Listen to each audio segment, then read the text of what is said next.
नमस्कार. 23 फेब्रुवारी 2026 पासून मंगळ आणि राहू कुंभ राशीत एकत्र आले आहेत. त्यामुळे अंगारक योग तयार झाला आहे. विशेष म्हणजे 13-14 मार्चला हा योग सर्वात स्ट्रॉंग होतो. आता थोडं समजून घेऊया की हा योग इतका महत्त्वाचा का मानला जातो. ज्योतिषात मंगळ हा अग्नी आणि युद्धाचा ग्रह मानला जातो, तर राहू हा शॅडो प्लॅनेट आहे, जो अनेकदा अचानक अनएक्सपेक्टेड घटना घडवतो. त्यामुळे या दोघांचा संबंध आला की परिस्थिती थोडी इंटेन्स होऊ शकते. जेव्हा मार्स आणि राहू यांचं क्लोज कनेक्शन किंवा कंजक्शन होतं तेव्हा त्याला अंगारक योग म्हणतात.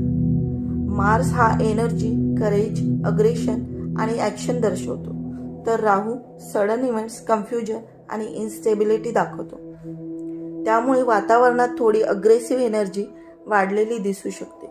अशा पिरियडमध्ये आर्ग्युमेंट्स, सडन डिसिजन्स, ॲक्सिडेंट किंवा टेन्शन वाढलेलं दिसू शकतं. कधीकधी सोसायटीमध्ये पॉलिटिकल टेन्शन किंवा अनएक्सपेक्टेड इव्हेंट्स देखील वाढताना दिसतात. पण एक महत्त्वाची गोष्ट लक्षात ठेवली पाहिजे, हा योग सर्वांवर सेम इफेक्ट देत नाही. ज्याच्या बर्थ चार्टमध्ये मार्स आणि राहू सेन्सिटिव्ह हाऊसमध्ये असतात त्यांना त्याचा परिणाम जास्त जाणवू शकतो. म्हणून या काळात अँगर कंट्रोल ठेवणे, घाईत डिसिजन न घेणं, व्हेकल सावधपणे चालवणं खूप महत्त्वाचे ठरते.